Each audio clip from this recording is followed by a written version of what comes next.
ഒരു കാര്യം ഞാൻ പറയാം, കൃപയുള്ള പൂട്ടിയതാ. നീ എത്ര മിടുക്ക് കളിച്ചാലും കൃപയുള്ള പൂട്ടിയതാ. അതുകൊണ്ട് നീ സൂക്ഷിച്ചിടപെട്ടോണം. അത് ഞാനൊരു കഥ പറയാം, ഒരു സംഭവ കഥയല്ല. വാര്യാപുരം ജോനാച്ചായൻ എന്ന് പറഞ്ഞ ഭക്തനായ ഒരു പ്രവാചകനുണ്ടായിരുന്നു. അദ്ദേഹത്തിന്റെ കൂടെ എല്ലാ വർഷവും 21 ഇരിക്കുന്ന കൂടൽ കുഞ്ഞിച്ചാൻ ഉണ്ടായിരുന്നു. കൂടൽ കുഞ്ഞിച്ചാൻ അറിയാവുന്ന ആരെങ്കിലും ഉണ്ടോ?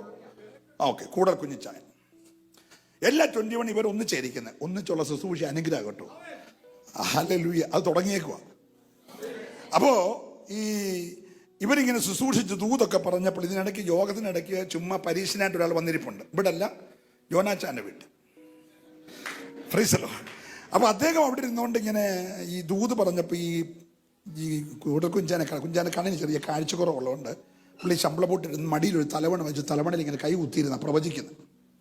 അല്ല, ആക്യുറേറ്റ് പ്രവചനം. ഇന്നത്തെ കൂട്ടൊന്നും അല്ല. തിരുവനന്തപുരത്ത് നിന്ന് പ്ലെയിൻ കയറിയപ്പോൾ ഉണ്ടായ ദൂതൊന്നും അല്ല. പുള്ളി ആത്മാവിൽ ദൂത് പറയുന്ന സ്തോത്രം.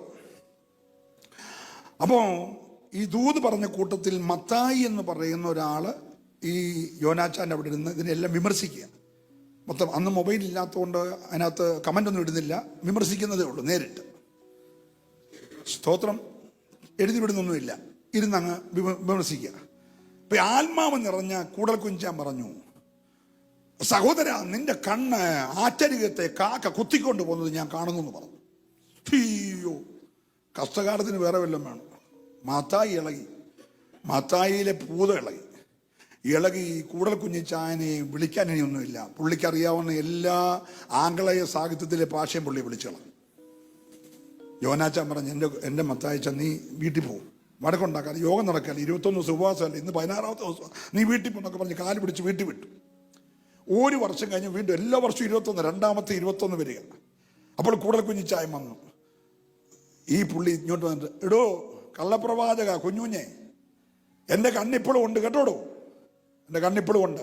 താൻ കഴിഞ്ഞ വർഷം പറഞ്ഞില്ലേ കാക്ക കൊത്തുവെന്നൊക്കെ. എടോ, ഇനിയെങ്കിൽ ഈ കള്ളപ്പണി നിർത്തി വെച്ച് മര്യാദയ്ക്ക് വീട്ടിൽ പോകാൻ പറഞ്ഞു. സ്വതന്ത്രം. യോനാച്ചാൻ നേരവും ശാന്തനാക്കി വിട്ടു. പുള്ളി അങ്ങോട്ട് ഇറങ്ങി. തൊട്ടപ്പുറത്ത് തൂക്കുപാലം എന്ന് ജംഗ്ഷനാണ്. തൂക്കുപാലം നമ്മുടെ ചപ്പാത്തിലെ തൂക്കുപാലമല്ല, പുല്ലൂരെ തൂക്കുപാലമല്ല, ഈ വാര്യാപുരത്തൊരു തൂക്കുപാലമുണ്ട്, ജംഗ്ഷനാണ്. അതിലൂടെ അകത്തോട്ട് കയറിയാൽ ഈ മത്തായിയുടെ വീടാണ്. മത്തായി അകത്തോട്ട് കയറി ഒരു 16-17 കിലോ ഷീറ്റ് തലയെ ചുമ്മിക്കൊണ്ട് വന്ന് തൂക്കുപാലം നിൽക്കുമ്പോൾ ബസ് വന്നു. ബസ്സിലോട്ട് ഗോവേണയെ കൂടെ കയറി ഷീറ്റിട്ടു. ചിറങ്ങി വന്നമ്മച്ച് അദ്ദേഹം ഈ സ്റ്റെപ്പയിലോട്ട് കയറുമ്പോൾ ഈ ഇങ്ങനെ കയറി മുണ്ടിൻ്റെ അറ്റത്ത് ഒരു കാല് ചവിട്ടിയിട്ടാണ് കയറിയത്.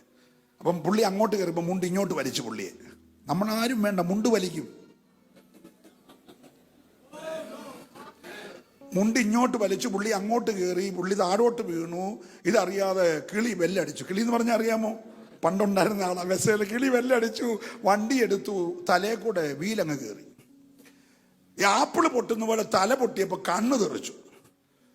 അടുത്ത ആളുകളുടെ വണ്ടി നിർത്തി ആൾ കൂടി പുതപ്പിക്കാൻ വേണ്ടി അടുത്ത വീട്ടിൽ നിന്ന് ഒരു പായ എടുത്തുകൊണ്ട് വന്ന് പുതപ്പിക്കാൻ തുടങ്ങുമ്പോൾ തൊട്ടപ്പുറത്തെ ഒരു റബ്ബറിൽ ഇരുന്നുകൊണ്ട്, യോനാച്ചാന്റെ നേരെ മുന്നിലുള്ള റബ്ബറിൽ ഇരുന്നുകൊണ്ട് കാക്ക കണ്ണ് തിന്നുക.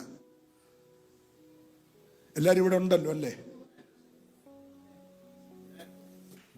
Praise the Lord. നീ അഭിഷേകത്തിനെതിരെ നിൽക്കരുത്, നീ ആത്മാവിനെതിരെ നിൽക്കരുത്. നിനക്ക് 1 വർഷം സമയം തന്നതാ, നിന്നെ മിടുക്കൊണ്ടല്ല. കോവിഡ് വന്നിട്ട് ജാകാതെ നിർത്തിയേക്കുന്നത് നിനക്ക് 1 വർഷം സമയം തന്നതാ. നീ ഗുണപ്പെട്ടോണം.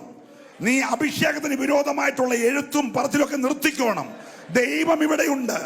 ഇത് സഭയുടെ അഭിഷേകത്തിന്റെ കാലഘട്ടമാണ്. സഭ മടങ്ങി വരികയാ.